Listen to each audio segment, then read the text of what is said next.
Cool. All Great right. shirt, by the way.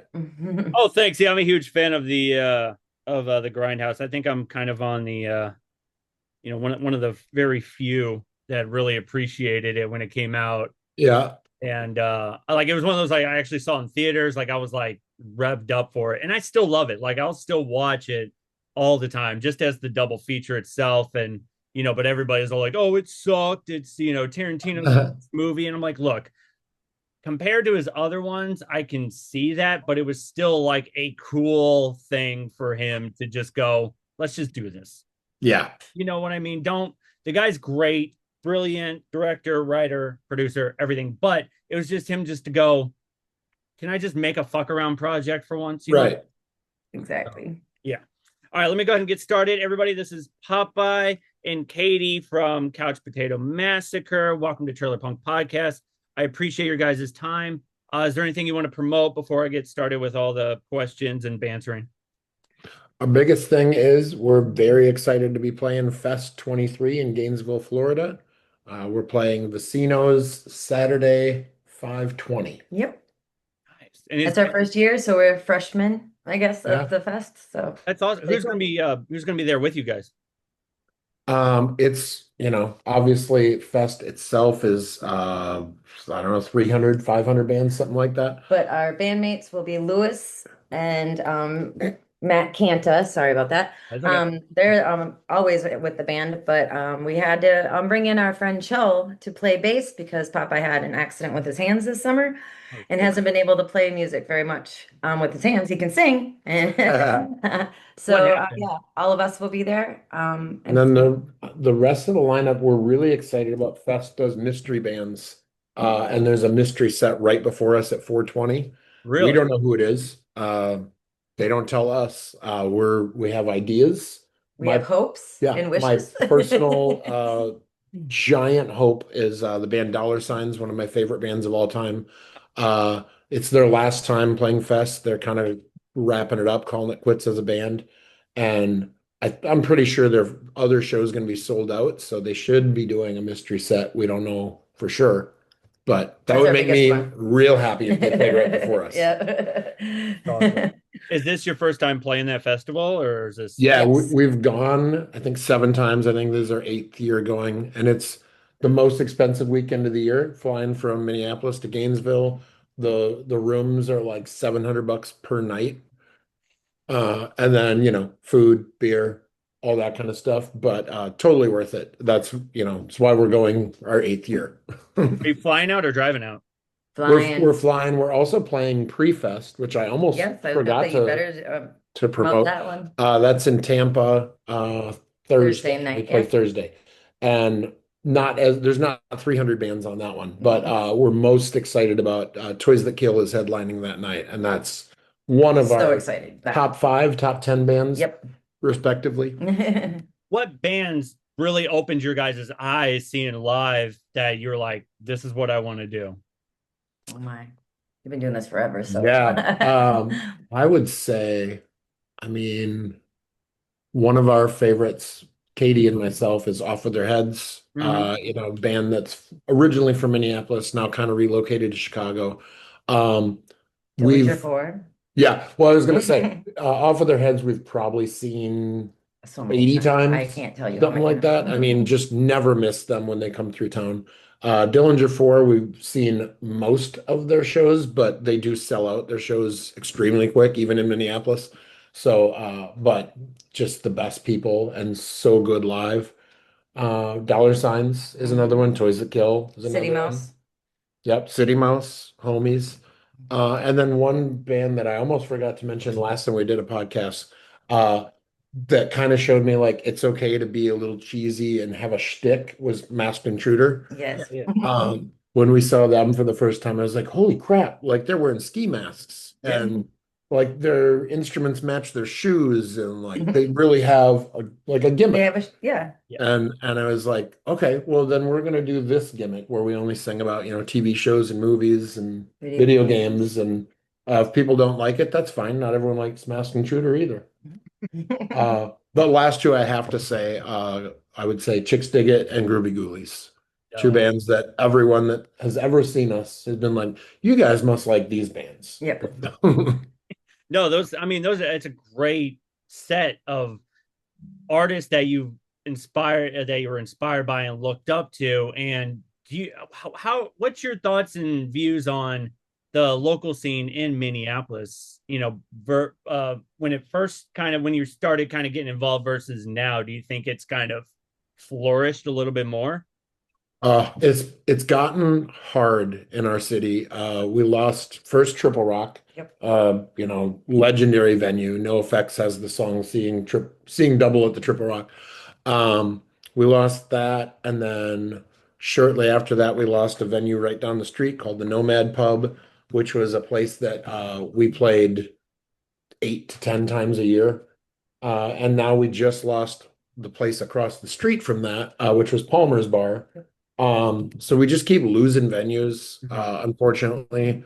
Some of it is places just deciding like we're going to call it quits because we're not making enough money. Or they just Uh, have a different venture in life. yeah, But I say way back in the day, so Popeye's been doing this for over 30 years. So way back in the day, the music scene was awesome. It was hot. There yeah, was tons of stuff to do. There was new bands. It was, the Triple Rock was definitely the place to be.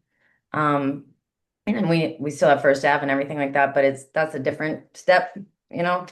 Um, and now with the music scene, we've got great bands. We got amazing bands in the city. but we're But all vying for three yeah, stages. but we're not, there's not enough places for us to play. And then honestly, like you can't play more than once or twice a month because your friends can only come out so many times. Yeah, And also like sometimes when you do play out too many times, it can kind of upset people, but it's not like we're trying to. There's a lot of people out there that ask us to play and we're like, sure, I will play with you. That sounds like a great night. Even if we only have 10 people there, it's still fun.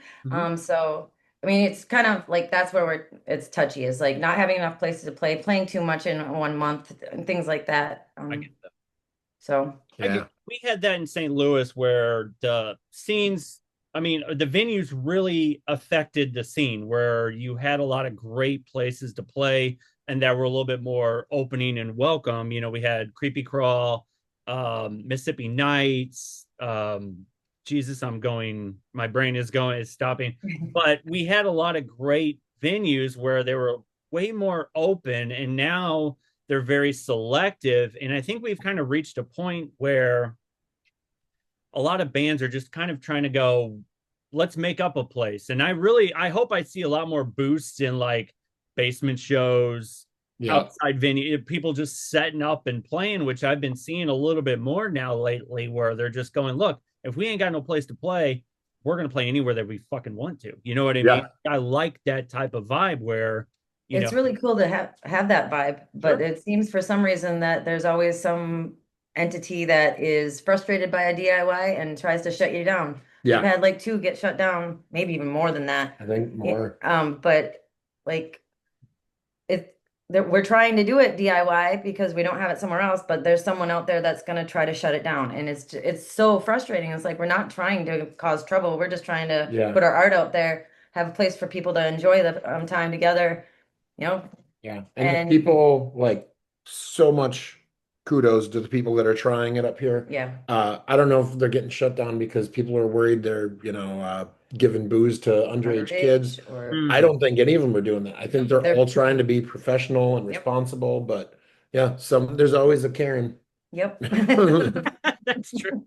One that's always trying to, like, you know what I mean? Like, I just don't like the music, or they're trying to find a reason to shut it down, and they'll go Yeah. extra lengths to bring something apart that's really kept a lot of people together. You know what I mean? That, Yeah. yeah. We tried to play St. Louis, by the way, last summer on our tour, and our guitar player's got some homies down there, and he's like, "Yeah, hit up this guy, this venue," and I mean, this was 6 months ahead of time, and all the places were like, "Oh, we're full," and they'd say, "Try this place," and I'd try them, and they wouldn't get back to us or whatever, so we didn't even get to play St. Louis. We're Brutal. gonna try again next year. I hope so, because I mean, it's a if you get in, it's a great place to play, but unfortunately, it's very like touch and go. You know what I mean? If you know, Yeah. people just be like, look, we're gonna set up a basement show, or we're gonna do this or do that, and just kind of figure out how to get people to get. That's just kind of where I've always been lately. Because where the venues out here have been very selective, and I'll talk to a lot of musicians that are like, oh, hey, see if you can get me in St. Louis. And I'm like, I will try, but they're very picky. Yeah. That lovely sound you're hearing is our cat That's okay. walking across the piano. So Katie's going to try to fix that. That's okay. We always tell her she's doing great. Try to, and now we have a dog barking. Stay We positive. might just put them all away super quick. No, I you're think, good. I You're think good. You're she's good. going to take care of that. But yeah, we always try to be positive and tell our cat she's the best piano playing cat in the whole world. They love walking on pianos. I don't know what it is. Yeah. It's just something about, I guess, just some sort of interaction when they're stepping. They're like, oh, no. Yeah, this is making noise. I mean, I would probably, if I'd you probably do it imagine too, that right? we could do it, I'd probably walk across that piano all the time. That's hilarious. Um, Give people like a little bit of a lowdown on your, the different projects you're part of and the kind of the differences between each one. Yeah. So I'll start with Couch Potato because that's who we've been talking about. Couch Potato, as we said, very, very catchy pop punk, very short songs, all about pop culture. And we usually dumb it down and tell people like, oh, it sounds like the Ramones, just because, that's what It's an easy. the population understands. And then people will listen to us and be like, you guys don't sound anything like the Ramones, which we really don't. But it's just nerdy and catchy and tries to be super positive. We try to never complain, never get into any divisive topics like politics or whatever. My other two bands, not so much. Baltic Avenue Neighborhood Watch, it's also a mouthful. I tend to pick long band names. Is a very complainy band. We love to complain. It's mostly complaining about work, not wanting to go to work, you know, issues with coworkers, issues with bosses, just kind of real life struggle stuff. When and most people say that sounds a lot more like Off of Their Heads, which again, one of my favorite bands. A little bit of maybe Against Me thrown in there, Gaslight Anthem, just kind of gritty stuff. And then my third project is King Size Coffin, which is we started as a Halloween based band, Halloween themed, and we kind of were like, well, we're only going to play in October if we really market ourselves as Halloween themed. So we've ventured out a little bit more, but a lot of songs about just horror themes, vampires and werewolves, and also our newest album that we haven't recorded yet, but we're done writing it. It's ready to go. Is sort of like a rock opera concept album about one of our best friends and favorite people in the whole world who's been battling cancer for a long time. And I just had this idea of I wrote one song for her and then was like, I'm just gonna keep writing, just keep going with this theme. And it was just kind of imagining uh, her becoming a ghost and coming back on Halloween and being reunited with her husband. And I sent her all the songs, and I hope she loves them. She knows how much we care about her, and hopefully she isn't offended by the fact that we imagined her as a ghost. I find it very playful. Like it's pretty odd. You know what I mean? Like going in just being like, yep, that seems like a proper sort of thought. I don't want to say tribute because that seems very dark and like, Yeah. Yeah. you know what I mean? But it's like a proper like homage, I guess you can say. Maybe that's a better term. Yep. So I So, like. and that one, I would say most people hear a huge Tom Waits influence. We started off thinking we were going to sound like Nick Cave and the Bad Seeds. And as soon as I tried to sing in that lower register, that kind of spooky voice, it was like, oh, that's obviously Tom Waits. Obviously, yeah. Obviously. And then we love Harley Poe. That's one of our favorite bands. And then a lot of people hear Go-Go Bordello because we've got trombone and melodica and a bunch of weird instruments, upright bass. So Theremin. yeah, theremin. Yeah, people love the theremin. What's the name of that album? The one that we're working on is going to be called Midnight, and we're very excited to record that here after a busy season. We're playing think we're Yeah. gonna do 6 shows in October. So Is there any current albums that you want to promote that goes, hey, come check this out? Anything that you want to bring up? yeah, all three bands have lots of stuff on Spotify and YouTube and stuff. So I'll just go in the same order. Couch Potato has the albums are alphabetical. So we did Appetite for Distraction was our demo. That's only on Bandcamp, I think. Then we did Booze and Delusions, and we were gonna just keep doing Guns N' Roses titles. So the next one is gonna be CPM Fries instead of GNR Lies. And I just got sick of the joke. I'm like, I don't like this joke anymore. So C ended up being Culture Shock. D was Died of Dysentery. And our next album will be called 80s Rock. Oh, The other bands are not alphabetical. Baltic just has an album out called Get Lost. And King Size Coffin has Join Us and Keep Vigilant. okay. So lots of things for Great people to stuff. go look for. Yeah. And are you more like, hey, go to Bandcamp and just kind of help, you know, uh, support us, or you just kind of like, you can go to Spotify, you can go to iTunes, wherever you want. Literally anything you want. Yeah. Go find it somewhere. I don't care where you listen to it. Just Yep. listen to it and enjoy it. Cool. I know I never watch any of it on YouTube because live performances can be so cringy to watch. Mhm. Just little things like, I don't think they've ever videoed me breaking a string, but I've definitely started a guitar solo on the wrong fret, and it's the worst just like, thing oh I've ever heard. Ah. It's like I want to ask people to take it down, but I'm like, that's punk rock, warts and all. Right. Do you have like a story of like the weirdest gig, something that happened that just completely went off the rails? Lots of them. But I would say one of the worst I can ever remember. I don't want to say the name of the place because it's a place that still exists. But I got there and one of the other bands was fighting with the door guy when we showed up, like screaming at each other. I thought it was going to come to, physical violence. And one of our good friends that I've known for forever used to be a bouncer and for many, many years. And he's a very scary dude. And this old man was telling him, like, I've been doing this for 20 years, at this dump that no one ever plays. And the other guy worked at First Ave, and he's like, yeah, yeah, buddy, I've been doing this This for for a 20 long years time, too, too. but at a real venue. And they were like Going at it. arguing about how to do the job. And I was just like, oh, this isn't going to be a fun show at all. And it wasn't It like wasn't. It was uncomfortable the whole night. they refused to turn the vocals up past like two.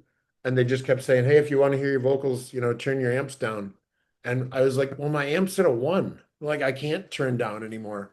So that was one of the worst shows we've ever played. We wrote a song about it, as you do. Yep. It wasn't a great song, but it makes you feel better. Mean, it's such a weird, especially when you're involved in the punk scene, and God, I've heard so many horror stories about just dealing with the venue workers, the sound guy, the person that, the door guy, the person that doesn't want to pay you. You're the amount, Yep. geez, it's like, it's such a mess, it's when and this is why, you just keep going because you just love performing, but it's like, can I also get paid? And can I also Yeah. deal with people that, you know, that make my job easier? It's the, yeah. Yep. And it's wildly inconsistent. Like, you'll play a gig for 40 people and the door guy comes over and hands you like $600 to split between the bands. And you're like, wow, That's wasn't awesome. expecting that. And then you'll play a show that's just sold out, 200 people, and they're like, here's your $40. Yeah. You're like, what? What? Oh yeah. I've dealt with that one where, I mean, we had a great venue. It's called Cicero's. There's another venue that I love playing because they were one of those where they were a restaurant attached to a venue, and they would give you free pizza. Free pizza. Nice. You can get drink tickets. I'm non-alcoholic, so it was like sodas or water and pizza. Yeah. So, and they would even just pay you the fair amount. Whereas, like, look, you packed the place, here's your money. You know what I mean? It was one of those Yep. fair moments where it's like, I love performing here. Is why I will continue to come back. And unfortunately, it's one of those venues that shut everything down, when it was like COVID and everything that was kind of just on the rocks, it was terrible. Yeah. Terrible. I So love that some places do food because we have some members that are sober.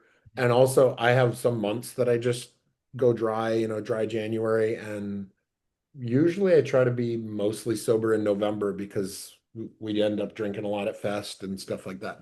And so if you don't drink and they give you 2 drink tickets, you're like, well, okay. I'll give these to the other band dudes Yeah. because they can actually use them. So food is such a great option. We never get that. oh man. Got to come to St. Louis. I think there's Yeah. still left. It's called Lemons, and they're still around, and they'll cook you a whole pizza. Like they'll just be like, perform, drink tickets, pizza. That's And great. it's free. And I love it, dude. It's so good. Yep. Good. The one thing that I'm remembering right now is on tour this year, we played a show and we got the receipt of how much money they made. I think we were supposed to get 67 cents. Yeah. I think that's what it was, but they gave us the receipt and then told us all the reasons why we didn't get anything more. Yeah. And I'm just like, I don't think I really needed that. Yeah. It was super funny. It's like that show was a blast. We had so much fun. And so, I don't give a crap if we got paid or not. But the We point sold was, merch. yeah, the point is you had to show me the receipt of why I made 67 cents. I Yeah. can't even believe I picked that number. Sorry, I should not have picked that number. I think it was that though. That one was funny because the venue was one of those that has 2 sides, like bar side, venue side. And they had a teeny tiny stage on the bar side, like barely big enough for a drum set.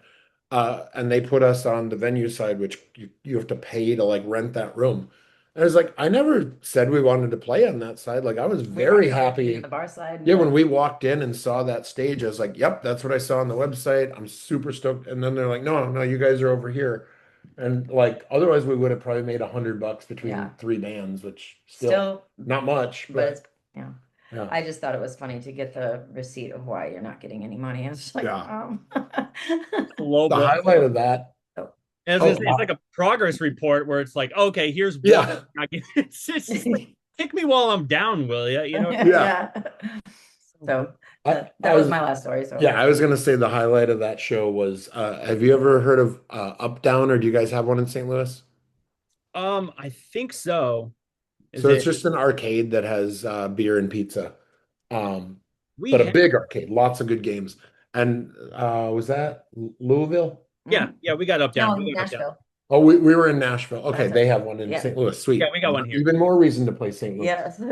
But yeah, we were playing there, and I saw a guy playing a game, and he was just covered in tattoos. And I can't remember which one made me go over there. It's probably the Bart Simpson one because It's something. Probably a Simpsons one. He might have been playing the Simpsons game too. But I just said something, like, I like your tattoo. And when he answered back, he had this super thick accent. And I was like, where are you guys from? And he said, Wales. I've never met anyone from Wales in my entire life. Especially not Nashville. I mean, yeah. But he was like, well, we'll be at the show. We're totally going to come to your show now. And we heard that at every city. We'd run into someone and talk, oh, I like your shirt or whatever. And no one ever showed up except this couple from Wales who were the nicest people. They actually were there. They partied the whole night. A whole bunch of merch. And it was so much fun. And then they were like, well, we have to leave to get on our plane right now. Yeah. They were going home. The best part is he was actually in a band from Wales called the Small Packages. And they sing about they wrestling. Do professional wrestler walk-up music. That's their thing. Got to check them out. Small Packages. Yeah, I'll definitely check that. People in Europe and in the UK, I've heard a lot of, I don't know if you guys have ever played, but they're very welcoming to bands that, are from the United, or just bands in general, because they make sure that you are well off. They'll feed you, they'll house you, they'll make sure that you have an experience versus what you'll see in the United States, where it's like, well, I'll pay you whatever. You know what I mean? Like, they make sure that you can travel. You know what I mean? Yep. It's brutal, man. And I wish we were a little bit more acceptable, a little bit more like, okay, let's make sure, they have a place to crash. Yeah. I mean, most times if I was on tour or whatever, I'd be sleeping on other people's floors, and, but it's always that one where it's like, okay, at least I know I can crash at this person's house, and maybe they'll have granola bars when I'm. Yeah. So far, we have not been burnt, knock on wood. We've let quite a few bands crash in our basement. We got a spare bedroom and then a very large couch. And so far, we've never, woken up to missing gear or Nope. a We dead always, pet or something yeah, like well, that. they usually like park in our garage They're because they're usually making the sure they keep nicest their people. stuff, and Yeah, yeah, honestly, like you're gonna be out there making this music and having art of everywhere. Um, Gotta be a welcoming family. I yeah, mean, 100%. Oh, definitely. And it really helps out, especially like, in the local scenes when bands are that was kind of the point of like connecting is you're that, building yep, community and you want to be able to help each other out the best that you can, That's how it exactly. was. Why watch them struggle? Be a part of it. Right. Be part of the Exactly. memory of that time that they played in Minneapolis or yeah. that time that we played in, Raleigh, North North Carolina, Carolina. We have Plastic Flamingos down there put helped us us up. out greatly. So yeah, when you are a part of the family, they take good care of you. But we just got to keep making sure our doors are open for others that are new Yep. in the scene. And Um, if Kevin might hear this, best coffee of tour. Yes. So good. that's great. Give people kind of a background of growing up, kind of how you got involved in music and just kind of how it shaped you into who you are today. Yeah, it's a little embarrassing because I still kind of remember it's not like some great underground band or anything, but uh, it was summer vacation when I was in probably junior high, maybe high school. Yeah, it had to be junior high, and I was just watching MTV all the time, and this was when grunge broke, so like '92, Pearl Jam, Nirvana, and all them. And my mom was widowed at the time, and she was dating this new guy. And he walked into the house, and I'm laying there watching, I think, a Pearl Jam video. And he was like, "If you're gonna just sit there and listen to music all day, why don't you get a guitar and actually play?" And that was like, I didn't much like the guy, but that was kind of the catalyst. I bought an acoustic guitar like the next day for $15. Had no idea how to play. Took some lessons and just learned like two Nirvana songs because again, the times. And also Nirvana songs are really easy. Really simple. Yeah. And just took off from there. Like I always say, I don't know where songs come from, out there in the ether somewhere, and people sometimes kind of give me a little crap or marvel at the fact that like I've written So many. hundreds and hundreds of songs. And I always say, like, I just think you have to be open to it. Like once you decide to be a lightning rod and receive those things, I can't shut it off now.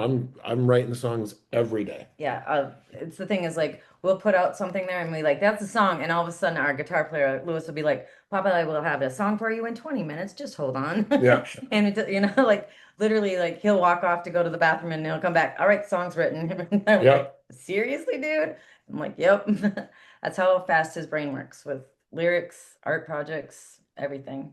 And I think David Lynch was one of those that said an idea is a gift and you should accept it as a gift and try and develop it as much as you can. Oh, I like Absolutely. that. That's Yep. very good. Yeah. Yep. I also I haven't made as much progress as I wish, but I've been working on also doing novels. So I've got, I don't know, I think I'm at like 18, 19 that I've got like outlined, and only one of them I've made like serious progress where it's like almost done. But like just the other day, I was driving and saw something while I was driving, and immediately was like, I have a whole novel like in my head right now, and I had to pull over, open my notes, and like type the whole thing out. And I got home and showed Katie, and she was like, that might be the next one you should finish. Like this is Yeah. maybe your best idea." And it's like, yeah, that was just something the universe gave to me. I happened to be driving by when I saw this weird thing. Mm. Is there what bands were you? I mean, obviously Pearl Jam, Nirvana. Did your taste kind of progress and did it kind of catapult you into expanding your sound, your music, and kind of what was it about punk rock that you went, this is the genre I want to be in? Yeah, I mean, shortly after all of those bands, I really got into the Ramones, who we mentioned earlier.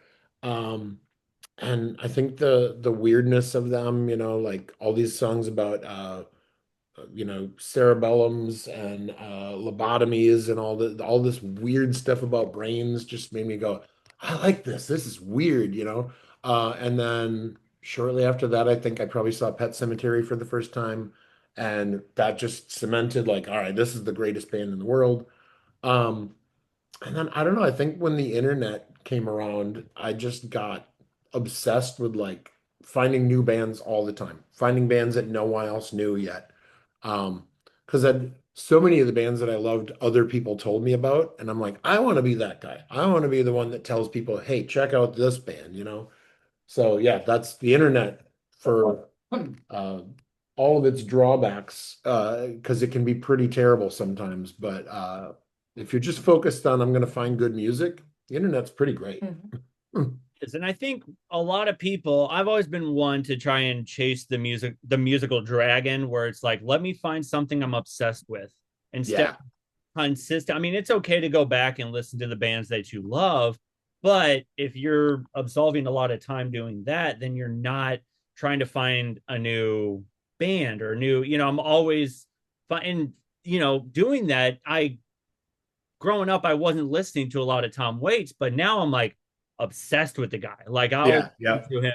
And I guess it had a lot to do with just getting older, experiences, age, and just listening and going, I can relate to that. And I think a lot of people they don't chase that music dragon. Do you think you're consistently trying to chase that music dragon where you're going, oh my God, I'm obsessed with this band now? Oh yeah, absolutely. I love so one thing I've noticed about myself is I'm very seasonal with music.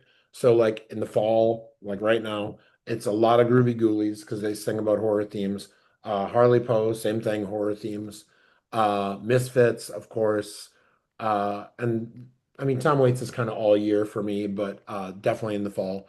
And then like It's a gospel choir. What is that one? Oh, Homeless Gospel Choir. Yeah. Yep, we saw them open for Harley Poe and they were super good.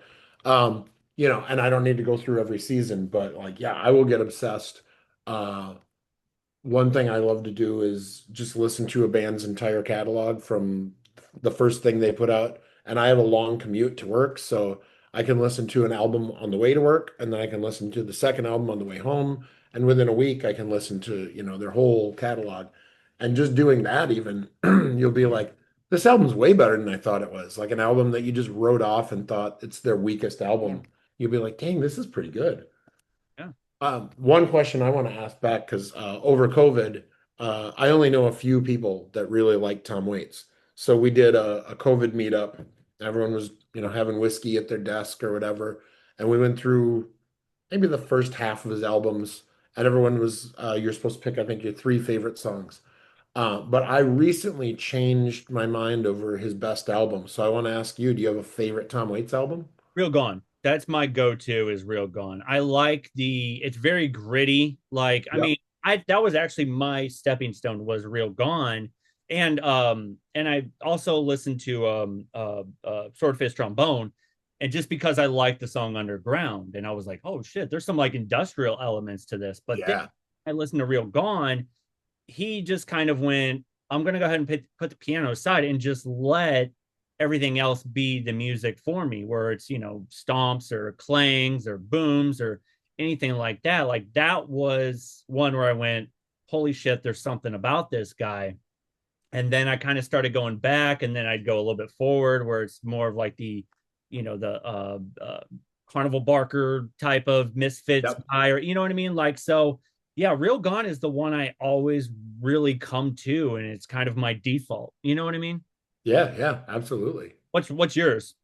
For forever, it was Small Change, and that's because it was the first album I bought from him, and it was right after I moved back to Minnesota from California, and I owned like four CDs. Hmm. Uh, so I went out to the music store in town and picked up that one and was super obsessed, like listened to it every day for weeks. But I just changed my mind, and now my favorite is Alice. I Ooh, think Alice is very good. yep. And that's Also, I was going to say, when you mentioned industrial, letting her cough, the last weird obsession I had, I don't know why, but I went back to Nine Inch Nails and I was like, I haven't listened to anything they've done in 15, 20 years. And I was like, what have they done? So I opened up on Spotify. Oh, they've put out like 10 albums in the last 15 years. And so I was like, all right, I got to dig through this. I didn't listen to all of it because some of it is like instrumental, Yep. just kind of ambient noise or whatever. But yeah, it's like he's still consistently writing good songs. What have you listened to the new Tron soundtrack, the thing that he just put out? No, I haven't yet. So it's pretty good. And I was watching an interview with him because he was going, they were talking about Tron and how he's actually started working with Disney and stuff now because he did him and Atticus did Soul, which was like a kid show or a kids movie on Pixar. And he was like, He what? worked on that? Yeah, he did Okay, I didn't know that. there's two parts. There's the jazz musician part of that, which I can't think of the artist on top of my head, but when it switches over into the I guess the underworld or the Mhm. the other side, I guess you can say, that's where Trent and Atticus step in and have this sort of ethereal, otherworldly synthesizer ambient type thing going on. It's That's really cool. yeah. So they We were saw going, the movie. yeah. Oh, it's really good. Yeah, Soul's fantastic, and it's so neat. It's a neat concept, and I think they're really it's a great way to kind of explain life and death in a way, especially to kids. You know what I mean? I Yeah. got three kids of my own, and I know that kind of stuff gets scary, but you go sometimes death is it's an okay thing to accept and to look upon. I'm not gonna, Yep. but you know what I mean. So Yeah, yeah, yeah. It's part of life. Yep. with the new Tron soundtrack, they were going, how did you separate what you usually do with Trent and Atticus versus Nine Inch Nails? And he went, well, the guy approached me and he said, would you be more interested in using the name of Nine Inch Nails on this project? And Trent kind of had a neat going as a marketing perspective. It probably works a lot better if you use a logo. The Nine Inch Nails logo is a way to Yeah. promote the soundtrack, the movie coming up, all this other stuff. So and it's hard to kind of fill those shoes, especially with Wendy Carlos was the original, and then Daft Punk really just blew the roof off with the second one. So yeah, I think it's a great soundtrack. I'm still kind of like digging through it just because I'm so used to industrial Nine Inch Nails versus I'm just a guy behind a synthesizer. You know what I mean? Yeah. Oh yeah. It's wild. I'm sure I'm not the first person to say this, but it's wild to think the guy that did the Natural Born Killers soundtrack and wrote the song Closer would work with Disney ever. Yeah, that's a hard thing to imagine. I think it had a lot to do with. No, go ahead. Sorry.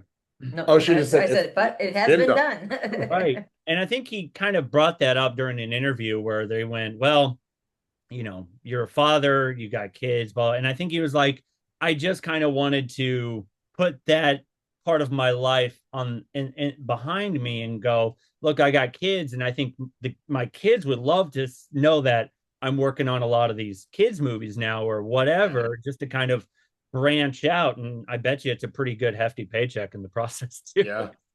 Yes. By the way, Natural Born Killers, one of the best soundtracks ever Yep. made. Oh, So good. it's probably one of my go. And the Crow soundtrack is one of my Yep. Hackers, Train Spot, like the Oh, yeah. 90s soundtrack era is undeniable. Yep. And I'll forever say Yeah. it for sure. People don't do that anymore. No. For the most part, even any movie we see like might have one good song, but it wasn't written for that movie. It's just like Oh, they found it and plucked. they plucked it. Yep. Yeah. And I think they just quit doing, like, I think the 2000s was kind of the last breath of that. Let's have a bunch of bands on a soundtrack, and not just that, but let's bring all the elements where you'll have a hip hop artist, you'll have an electronic. I mean, just look at the Spawn soundtrack. You had rock bands meeting DJs, and they just went, let's collaborate and let's make this Yeah. shit blow up. And I think again, the 2000s was like the last breath of that time where it was movies and a sound, like it was both like a marketing thing where it's like, you like the movie, now listen to the soundtrack, go out and buy Yep. both. It was great. Yeah. Do you remember I think it was called Judgment Night? Do you remember that soundtrack? Yeah, dude. Did you ever hear it, Katie? Mm-mm. I think it was like, I mean, it was collaboration. So it was like literally Pearl Jam and Cypress Hill together. Oh yeah. Like Sonic Youth and Dr. Dre or something like, I don't remember all the pairings, but it was wild. So good. And again, it was one of those collaborative things where they could bring two different genres and just, Spawn, uh, the Spawn soundtrack, Judgment Day. I think Threat did that, which was like an underground where it was digital hardcore artists that were on that label with Alec Empire and Atari Teenage Riot, and hardcore and punk rock bands were coming together and bringing, just merging genres together. Yep. Crazy, crazy. I can never see that now. It's Yeah. so. Katie, I don't want to leave you out. Go ahead and give everybody a bit of a backstory of you and your involvement with music and kind of how you branched out. All right. Well, the reason why I'm in the band is because I'm married to him.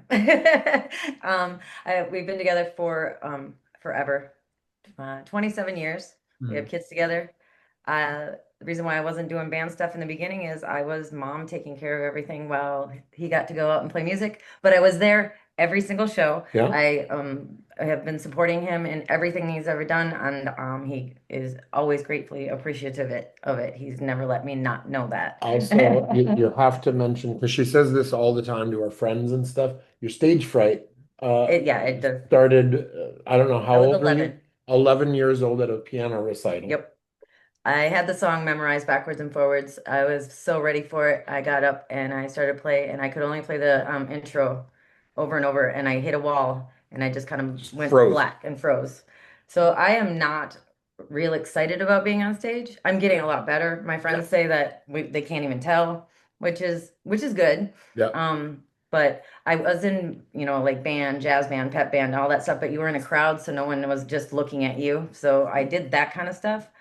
So yes, I know how to play music. I love music, and everything like that. But us having our family first, and then now that our kids are all old and out on their own, we're still young at heart and Yep. also young in every other way. But I'm ready to have fun, and I've been in the band for 3 years now, Yeah. and it is one of my highlights. It's actually one of the biggest highlights of my week is band practice. And if we have a show, and I love setting up things for like the summer, like the gigs and stuff. But I love doing Insta and Facebook and Threads and Blue Sky. I Yeah, she just takes care of most of the Insta because the rest of us, they don't take pictures. So I yeah, love pictures. I love taking video. I love catching people doing silly things or cute things or sweet things. yeah. Gross. We really fall into the trope of like all four, well, currently it's four guys and you, but the three guys that are always in the band, none of us use our phone ever. Ever. Like I will go all day without looking at my phone. That's And I good. don't You like know? look at my phone, but I'm taking pictures. Yeah, she takes pictures nonstop. It's a stereotype, but I mean, like, that's what you do. You're really good at it. Yep. And I love it. And it's been fun. That's been a real fun part for me is to be able to contribute that part. Yeah. Done. Also, I have to say, because Couch Potato has so many songs about TV shows and movies and stuff, she has great taste. I never would have learned about the show Scrubs, which we have a song about Scrubs, and I love the show. Because What about you? I was working nights at the time, so I didn't get to watch any TV. And this was before you could record things or watch it on Netflix or whatever. And she was like, "Hey, you got to watch this show Scrubs. It's so good." And she tried to describe it, it's like, oh, it's a bunch of doctors, it's a And he's medical like, oh, show. I'm great, like, it's ER I mean, that again. sounds Like, pretty terrible. Like, I oh. don't think I want to watch this. She was like, no, like when you see it, and I think by summer, it was in like syndication or, Mhm. they play reruns at weird times, and I finally got to see it. And then also How I Met Your Mother, a show Yep. that I love. Uh, I was, Shameless. yeah, Shameless. She finds Orange is the New Black. Yep, Orange is the New Black. She Yep. finds all the good shows. That's Way awesome. back in the day, Mad About You. Yeah. That I one's one of used my to favorites. only really watch The Simpsons and Cheers. That Yep. was it. And MASH, because it was at 10 o'clock at night. Yeah. MASH was always that one point where it's like, okay, when MASH comes on, especially me, younger generation, it was like, all right, that's bedtime. Like Yep. Yep. when MASH came on, it was like, okay, I'm on. Like it was like that Right. ending moment where, but I don't know, they did it back in the day, but it was like once they were doing, the national anthem with the flags and all that, Yeah. like, and it would Yep. go into white noise, then it's like that was it. So for me, Mash was like, okay, this is me. I'm going to bed now. Like that whole Yep. that was Yeah. No, it was for an entire generation. I see people post it all the time. That theme song meant bedtime. Mhm. Whether it was because your parents told you to go to bed or you were like, this show's boring and stupid and I don't want to watch it. I'm just going to go to bed.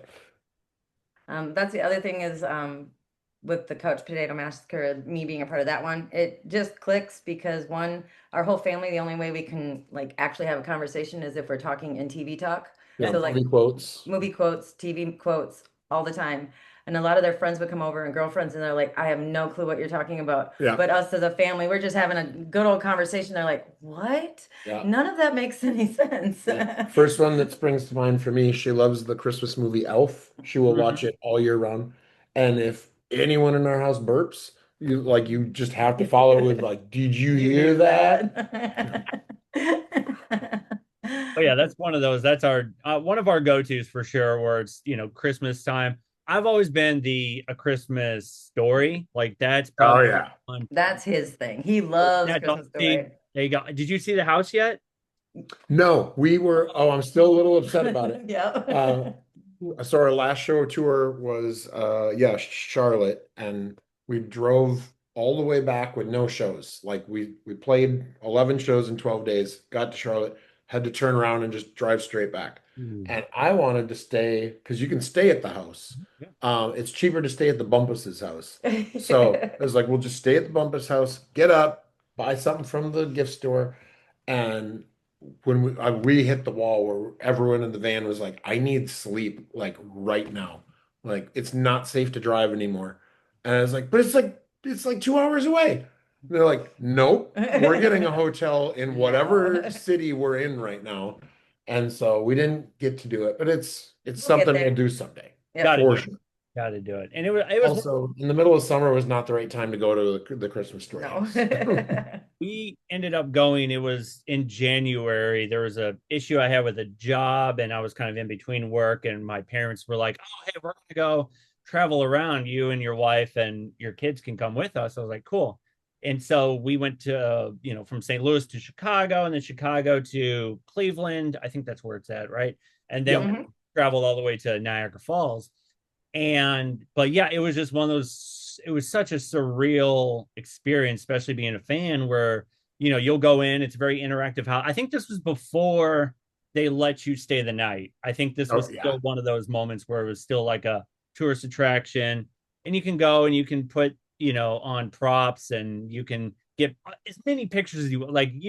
I just went crazy and got all these pictures in the house and everything, but it's such a wild, cool thing to see, like especially if you're a fan, for sure.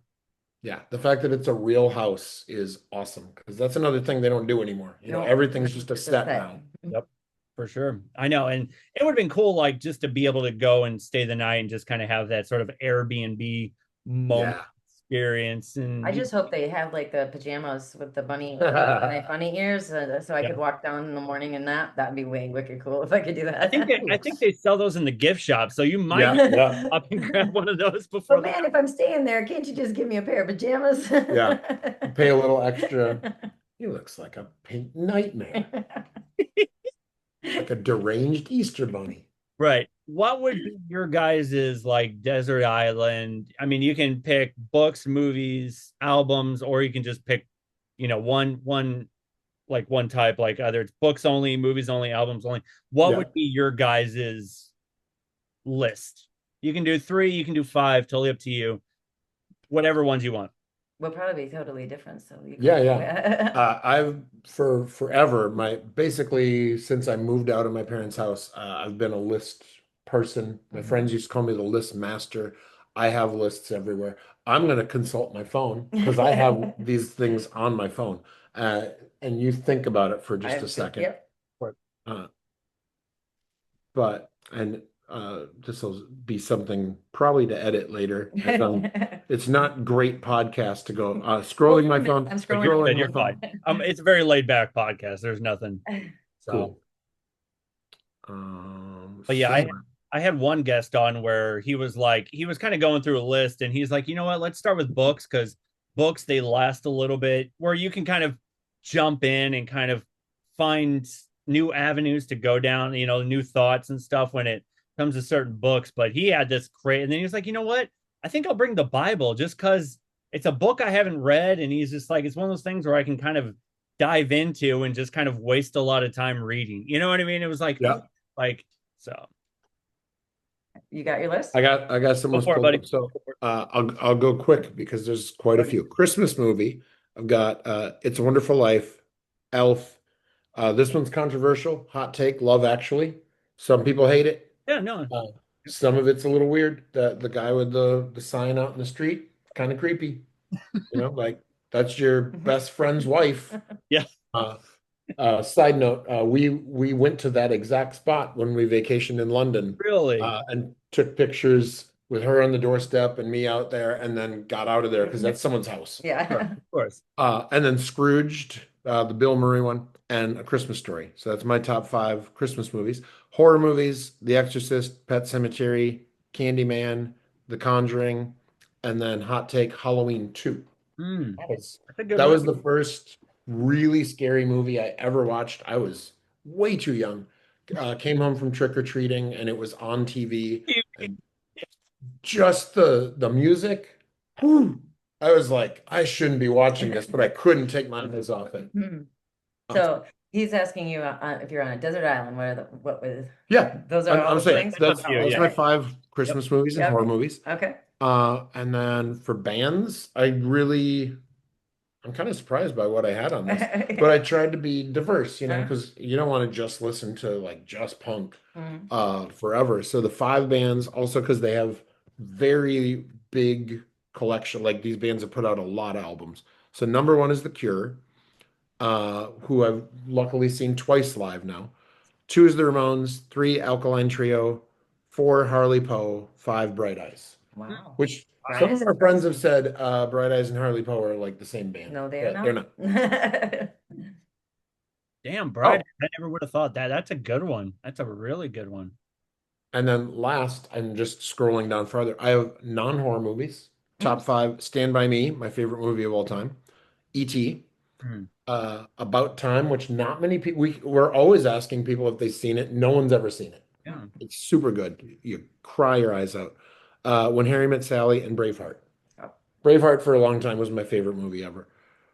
And then I have to say, because I'm like, I left Tom Waits off that list. It's because I had Him on top five Solo. solo acts. He's number one. And then Damian Rice, Ani DeFranco, Brandy Carlisle, Kepi Cooley. Well, I Hmm. don't have that many lists because No, I'm you not a don't. list Oh, that's person at okay. Yeah. all. But my thing for me is I'm definitely not a book person. I don't like to, okay, that sounds really bad as a teacher. You're good. I like to read. It is not my favorite pastime. But so I'm just gonna leave books completely out of there. Something I would ever need on a desert island. I would need visuals. So like I would like a book of pictures, something to like kind of do that kind of stuff. I love, as I was saying, photos. Photos are just such, I don't know, it's just a time and place and a moment that And you you get, could probably like, just say your book is a photo book, that's what I photo did. album. I Yeah, just- like one of our photos.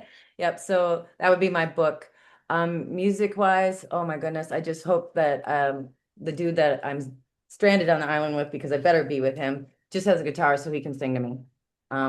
He is I thought you were gonna say you just share all the albums I have. I but could share that, but that's neat. I am more of when we first met, I spent 7 hours at night, late at night, sitting on his dirty laundry, listening to him play guitar, and we talked for hours. So if I had to be stranded, I would hope he brought his guitar with There you go. and listen to him. I don't know. And movies, E.T. is my number one. He's bought me an E.T. necklace at least 5 Let's times. see if 'cause you're wearing it. I'm not wearing it. I've lost it so many times because I'm horrible with jewelry. But he replaces it all the time because E.T. is my, Go on eBay, look up ET necklace. It's always there. yep. So that one's my favorite movie. I love E.T. So Yeah. there. Oh, that's cool. Because I mean, it's great like having those relationships. Because me and my wife were very close. We got 3 kids.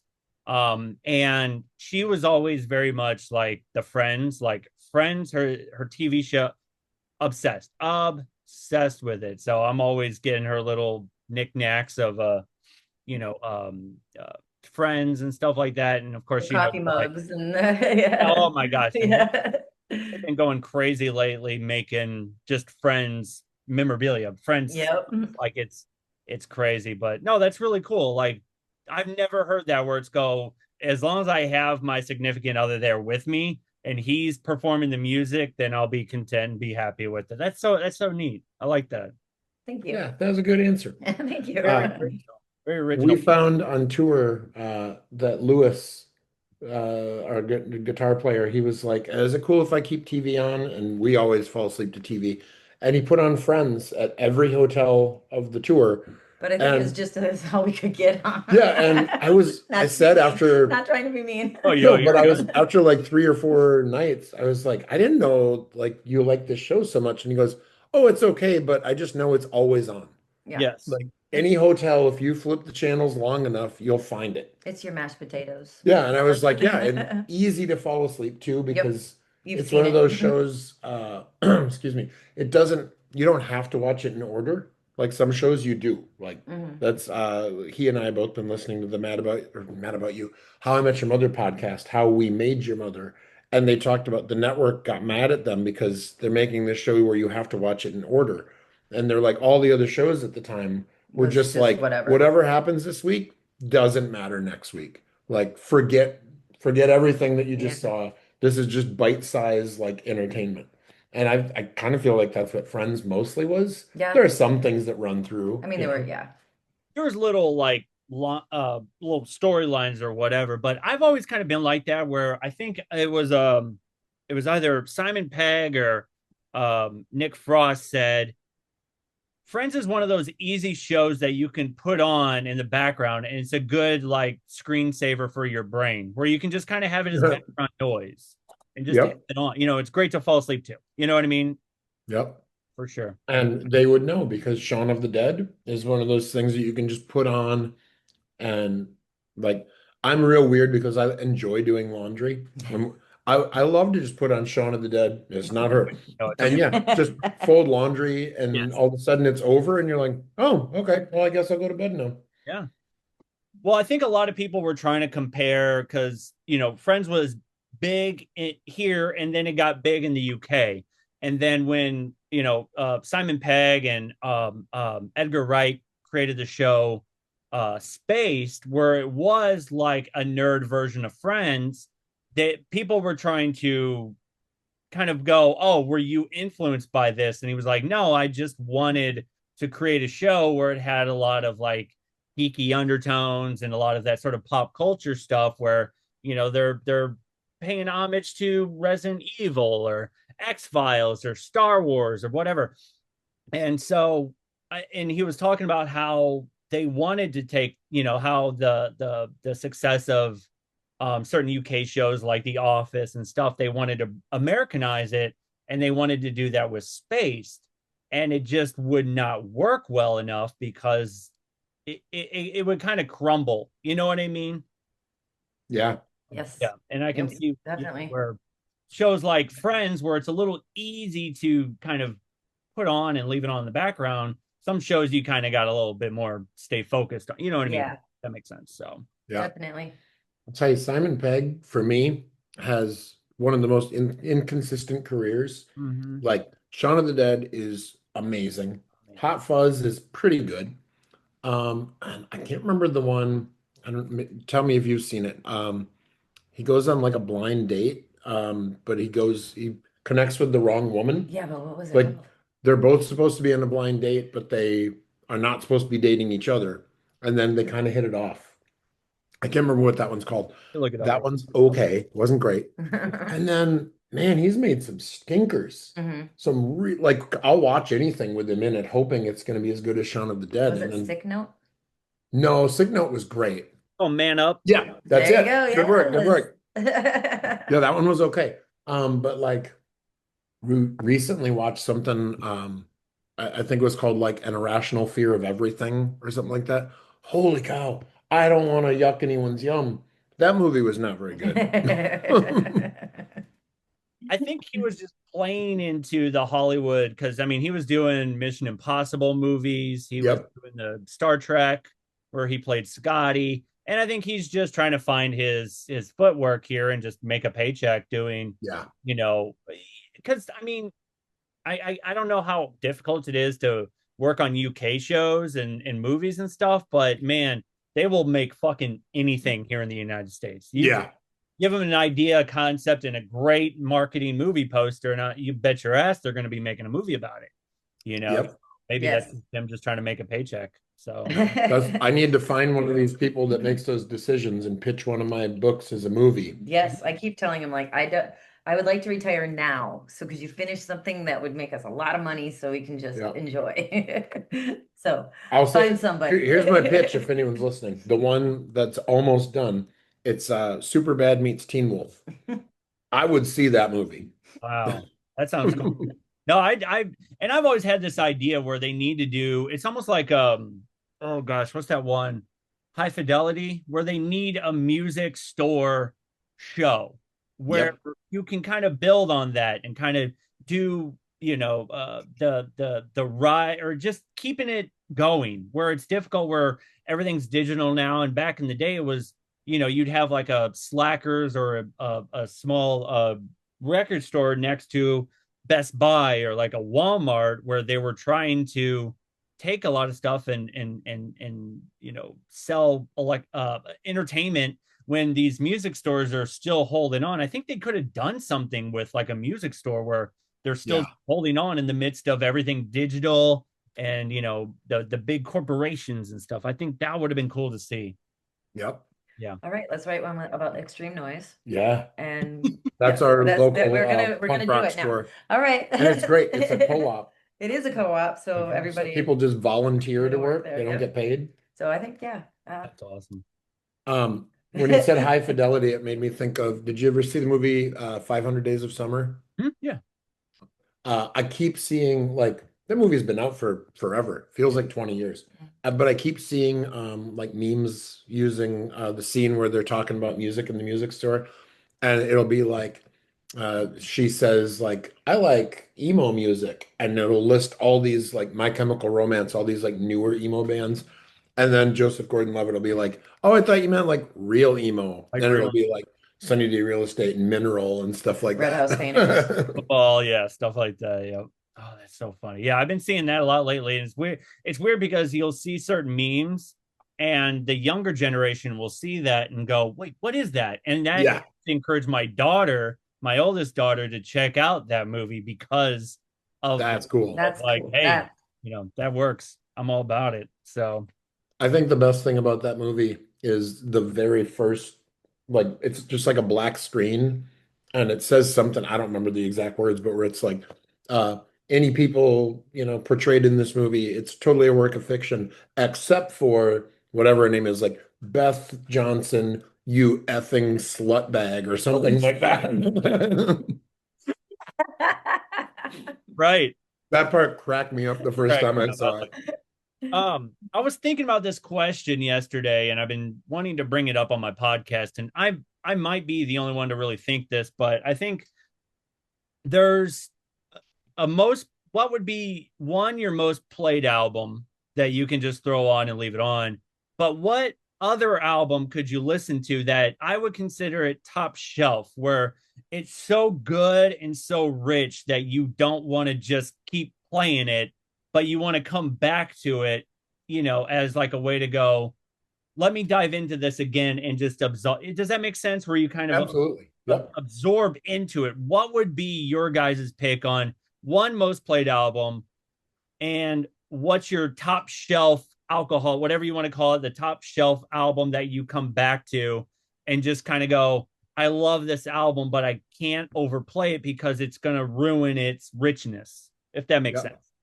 So she just mouthed one to me, and I'll let you use that because I love that album that she's going to mention. But for me, uh, probably most played is The Cure Disintegration, one of the great albums of all time. And also, if it's raining, I'm probably listening to that album. So, like, we didn't get a lot of rain this summer, but I definitely listened to it a few times.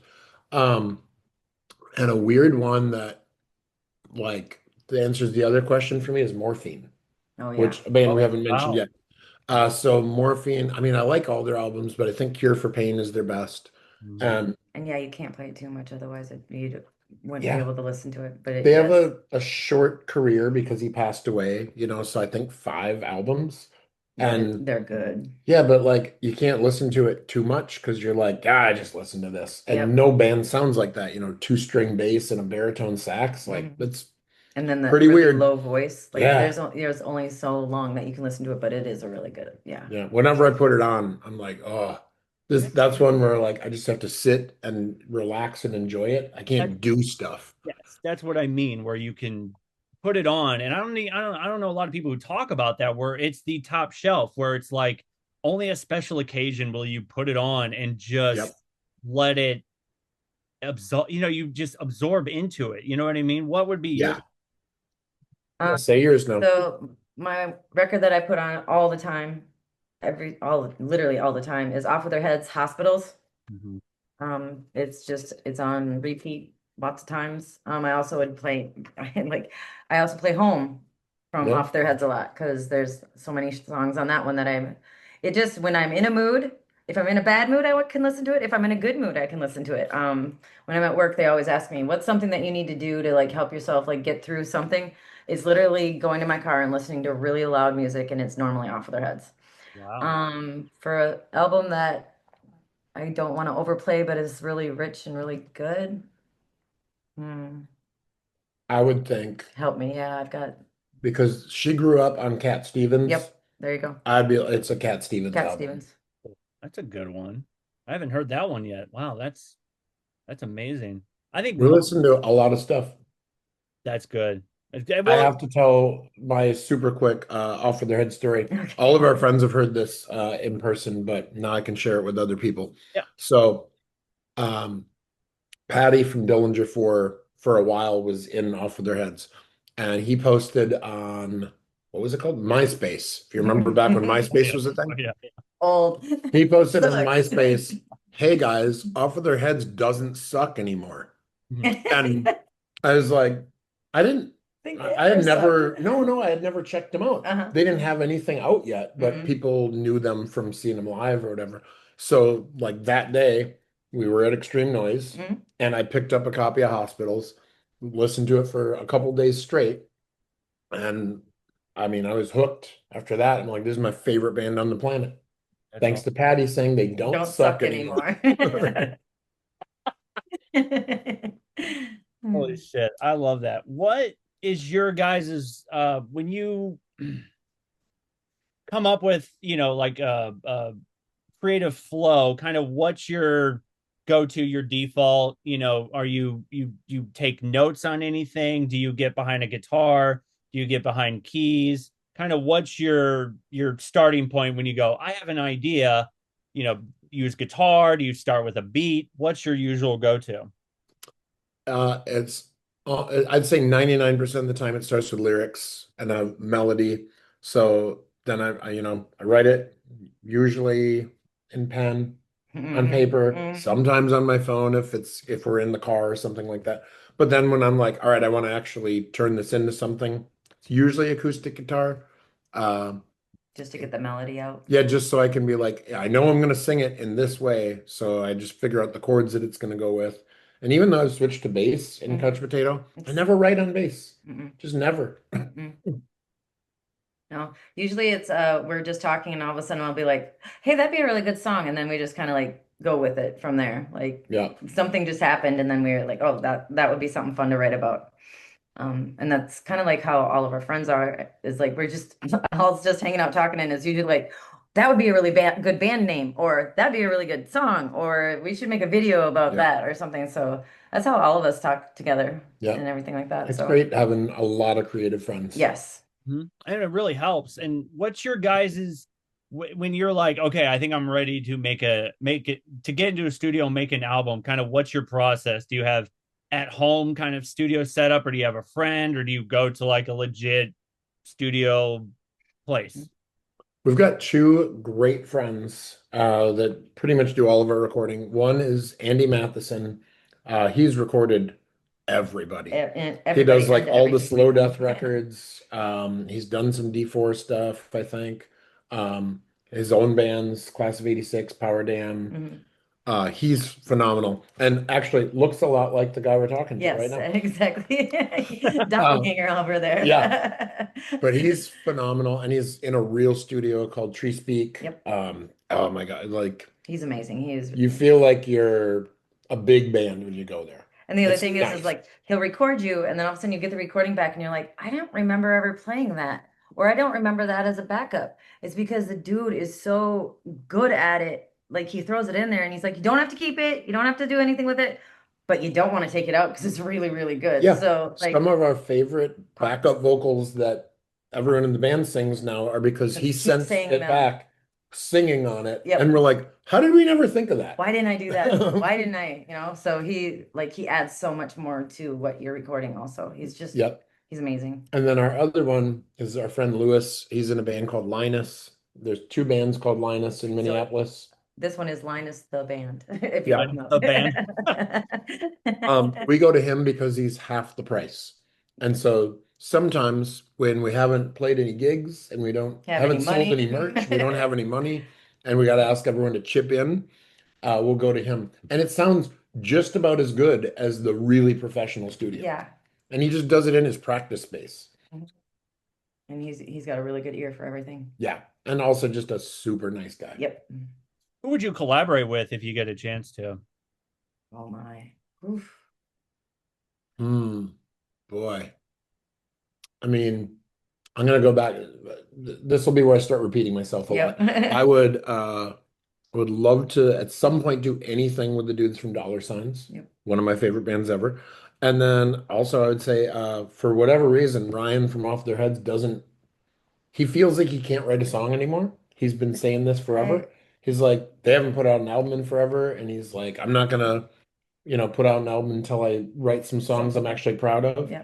And I'd be like, can I help? Yeah. Like, That would I'll be help. fun.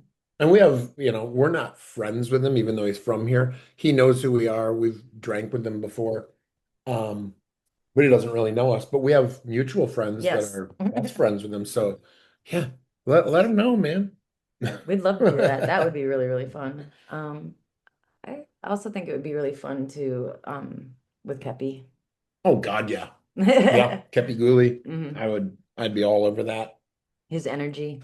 Mm-hmm. Yeah, that would be really, really fun. Was there in a process where you're recording or you putting together a song and there was one of the like a happy mistake where you actually kept it in? Yes, in Love Interest. Popeye and I were recording it just acoustically, and we were sending it to our guitar player to like show him everything and let him like write a guitar solo and like figure it all out. And we were recording it, and all of a sudden, for some reason, the computer just kind of like cut out a certain part where there wasn't any music, but it was me just saying for the next 100 years. And we've kept that Yep. through the recording. Now, when I sing it out live, the mistake was just the computer being weird, and Yeah. we're like, I like that. So everybody drops out, and all you hear is me saying for the next 100 years. That's So all. yeah, that's the mistake That's a good one. yeah. The only one I could think of was 3 bands ago, when I was in a band called Switchboard, and we had a guest vocalist, and Carissa from Heads Yep. and Bodies sang on it, and she kept screwing up and laughing, and they just at the end of the track they just put the laugh in there. I love that.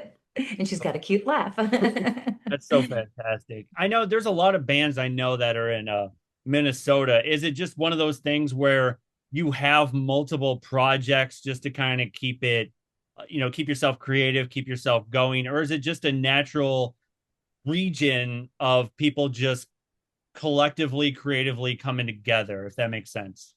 Yeah, I think part of it is everyone is such good friends, and it's almost like if you're dating someone and you want to take things to the next step and get serious, it's like, hey, we're friends. I really like you.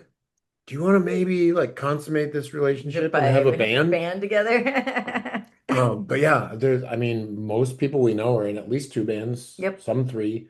For me, it was, And then also they'll fill in for you. Like Yeah, we had Sam Beer fill in for Baltic. Baltic, thank you. And like just having our friends all be musicians in different bands, it's just really fun to, I don't Yeah, know, as you said, collaborate together or fill in for each other, yeah, having chill. I don't know. yeah, Um, I think for Popeye though, having three bands just allows him to have so many different ways to create because he can't put everything into Couch Potato because Couch Potato's not angry. yeah, Couch Potato does sing a lot about, Halloween and all the different stuff like that, but it's not as quirky and different and doesn't sound it spooky. doesn't sound spooky. Yeah, We're there to like hook you in and have some fun and like do it in a minute and a half, not 4 minutes. yeah, So yeah, I think that's the reason why he has three is there's just so many different things that he needs to get out of for his creativity yeah. They and all scratch a just different bottle them itch. all up into one would not work. Speaking of spooky and creative, obviously it's October. What's your favorite? I mean, let's talk horror. What's your favorite genre, style, and maybe even your favorite era of horror movies? Yeah. So I was gonna say we don't like much of the new stuff, but that's not really true because there's some new stuff that's good. Like I like all the, I mean, to varying degrees, all the Conjuring, Annabelle, Insidious, like all, James Wan and all that kind of stuff. So we like all those. We both like Black Phone. Mhm. I'm excited to see the sequel that's coming out. My favorite kind is very more like psychological. I like Stigmata. Yeah, Stigmata is probably my favorite. Mhm. good one. The, I don't hear that one often. That's great. the one thing that we don't like is gore. I hate gore. Like it's I'm usually weird. hiding in my hoodie and covering my ears and going, tell me when it's over. Yeah. It's weird. I think people are always surprised when I say it because we own like 400 horror DVDs. I'm looking at them over there. Uh, 300 horror VHS, and we stream horror all the time. And she can't watch the gore. I can watch it, but it's like I don't need it at all. It's not, it does nothing for me. Mm-mm. So we just watched Bring Her Back. Have you seen that one yet? Oh my god, that one was dark as shit. Yeah. That And was horrible. And that Dark. scene in the kitchen, I won't do like spoilers because it's a I go fairly in new the movie. ears. No, no, I mean for people listening. Is But it the when knife? The knife scene? yeah, the Yeah, knife oh, when yeah. he feeds the piece of cantaloupe to the Yep. kid, We don't it's need to talk about that's a it. maybe the hardest scene I've ever sat through, where I was just like, I don't want to see this, and it wouldn't end. She didn't watch like any of it. Any of it. No. But even like I love, the original, Nightmare on Elm Street, Halloween, Friday the 13th. The gore wasn't gory. It was comical, Yeah. you know? It was like it was a weird like they could only get away with so much, so they're just Yeah. like let's just keep it. You know what happened. You know what I mean? It's like it's not Yeah. everything's coming out, but it's like you know what. So Yeah. And it was the same thing with Talk to Me, which is the same people that made Bring Her Back. When we watched that, she left. She was like, I can't watch this. I'm going upstairs. Let me know when it's over. Once it messes with small children or kids, it really just stops me. We went to watch It in the small theater, and it was the new It. Yeah. Um, and it was the girl going underneath the Under the bleachers. bleachers, and I was like, I'm not going to be able to watch any of this movie. And Yeah. that was like literally right away, and I'm like, Yeah, it's the I first scene. paid for it. I have my popcorn. I'm sitting here, and as soon as that scene hit, I was like, I'm done. Uh, I put on my big girl pants and Yeah. I finished the movie, but I was Yeah. not really willing because when it messes with kids, it just drives me insane. I just don't like it. Yeah. the same way, you know. I think that really. I mean, it's one of those things that affects you, like when you have kids. Hmm. For me, I can kind of go. I could take it or leave it. But with my wife, she's the exact same way. We'll watch scary, Yeah. but when it gets to the scarier parts or the gorier parts, she's like, nope, you know. Yeah. Yep. And when it comes to gore, I can deal with a little bit, but I've tried to go to the over the top where it's, the guinea pig series, everything that's in Japan where it's just complete over the, and I just go, you know what? I can't. Like, it's Yeah. just so like, I get it. I know what you're trying to do. No, thank you. I'm not buying. Like, I can't even do like the documentary Mondo, even just I'm not gonna go like Faces of Death, but when you're going to Yeah. like real stuff, count me out. Couldn't do it. Yeah. Can't do it. So Speaking of gross, did you see The Substance? yeah, oh, That was gross, but we were good. It was fine. so Both of That us was were fine. actually fine with. I don't know really why, but oh my God. roast me out. Just the noises. The noise. Yep. Yes. Oh, I can't do it, like squelching. Like just the scene where he's eating the shrimp Yes. freaked me the hell out. I was like, oh Yeah. Oh, you don't want us to like this character, and it's We working. got it. man. And that was so good, so well done, and kind of like well established where you don't see a lot of the sort of body horror getting that sort of recognition in a way. You know what I mean? Yep. Mhm. And just to have even just Demi Moore coming back and making like this grand return, and you're just Yeah. like it's so brilliant, so well Yeah. done. And not just that, but it was a female who wrote it, directed it, just Yep. was like, Yep. yeah, this is all me. And it's like Yeah. brilliant. That was very good. It was so good. Did you guys watch the new Ed Gein on Netflix? No, but I just sent it to him because I was like looking on Insta and I was like, "Ooh," and I watched the trailer and I sent it to him right away. Yeah. So, We've watched we've watched at least one or two films on like every serial killer. So we've already seen an Ed Gein film, but Mhm. this one looks good. yeah, I'm pretty stoked to watch this. It's one of those where again it's the Ryan Murphy that just knows how to make you feel bad for the serial killer. Like he did that with Yeah. Dahmer, he did that with the Menendez brothers type situation. And this one, they get very, I mean, of course, a lot of it is, it could be, I'm trying to find the right word, fantasized or over the top or whatever, but you don't see a lot of these men wearing, and I'm probably going to freak a lot of people out, wearing women's underwear, and women's Yeah. underwear involved a lot when it comes to these serial killers. It's one of those topics where I was like, whoa, I've never seen this type of in movies or in cinema or Yeah. just on Netflix in general. It was like it was the first time I was like kind of shocked by it. And you're just like, whoa, like, and it's really, really well done and really well acted. And then they even got, I'm sorry, I'm geeking out a little bit over it, That's but All okay. right, go for That's what we do. it. how it affected the future of movies, because they'll kind of go into Psycho and they'll kind of talk about the Texas Chainsaw Massacre and what was the third one that they were Texas Chainsaw, Psycho, and there was a third one. I'm drawing a blank here. Another one of those movies that was influenced by Ed Gein. Crap, what was it? Yeah, I know this too, but I can't think of it. Psycho. Oh, Silence of the Lambs. I was Silence. just Yeah, gonna say, So it they'll is. Silence go It is. into. Ed Gein cut me up and used me for furniture is part of the song that. Yeah. Oh yeah, no, it's great. It's definitely worth checking out. I'm not going to kind of over geeklify it, but yeah, it's We'll definitely watch it for sure. please check it We out. we have our list. Every October we watch 31 movies, and then everyone is always like, check this one out. Oh, you got to watch this. And I'm like, no, this list has been made since like February, but I can put it on next year's list. Also just super quick full circle, because the first thing I said was a nice shirt to him. One of the best things I've seen in forever, and I know you loved it, was going back to serial killers too. Once Upon a Time in Hollywood with Oh the my Manson gosh, stuff yes. was so good. Right. I don't remember the last time I laughed as hard as when Brad Pitt was like, wait, I know you. What's your name? And he's like, I'm the devil and I'm here to do the devil's work. And he goes, no, I was dumber than that. I love that. I love that time with Tarantino where he's kind of changing history. You know what I mean? Where he Yeah. changes it, and especially with Inglorious Bastards and with that one, he's just kind of like, no, I don't like that story, so I'm gonna go ahead and I'm just gonna do over something the better.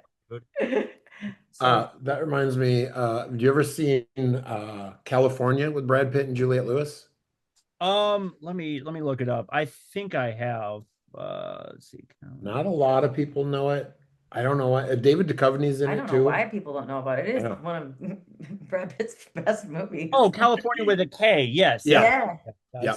that's a good one. That's Every time I think, I mean, that was not really a Brad Pitt impression when I was like, no, I was dumber than that. But his performance, his whole character is early in California with a K. Some of the stuff he says, I mean, we quote that one a lot, Yep. but my God, what he did with that character is brilliant. What's your most quoted movie? What can you just throw on? Because here's kind of why I'm saying this. Me and my wife, we watched Napoleon Dynamite in the movies, and then they had three of the actors up on stage afterwards doing a Q&A. And I forgot just how many times I've quoted that movie. What would be your guys' most quotable? Ooh, that's tough. There's a lot. Mhm. Um, I mean, Christmas Story is up there because of how often we say fragile. Mhm. Must be Italian. Or we named our neighbors at our old house the Bumpuses. And so I would constantly be like, sons of The bitches. bitches. Um, Papa says. and there's more. Well, then there's Elf, because Yep. that's our kids, and it's I'm looking behind me yeah. because we have all of our VHS here. Yeah, it's all a little VHS collection behind you. Yep. Hocus Boy. Pocus. Oh, Goonies. Goonies. Yep. A heck of a lot of stuff from Goonies. Yep. Uh, it's really hard to say the most quotable movie. Most quotable TV show is How I Met Your Mother or Scrubs. Yeah. Yep. There's always something like, hey, number two, hey, number one. Yep. We do that with Friends. Friends. I kind of have this weird thing about Big Bang Theory. Like my mom used to watch it, so I started watching it, and then she passed away, so I watched it a lot more. And then so it's one of those where it just kind of caught on. So yeah, Friends, I think Big Bang. I think we started watching The Office like Yeah. recently, and it's kind of one of those that's starting to kind of catch on a little bit. So yeah, I can see TV shows for sure. So Yeah. The only other one I saw in our VHS collection is Tommy Boy. Oh gosh, yeah. I remember years ago we were at a Halloween party and this guy was asking everyone, "What's your favorite movie of all time?" And then he'd ask the next person, and when someone said, "Well, what's yours?" he said, "Tommy Boy."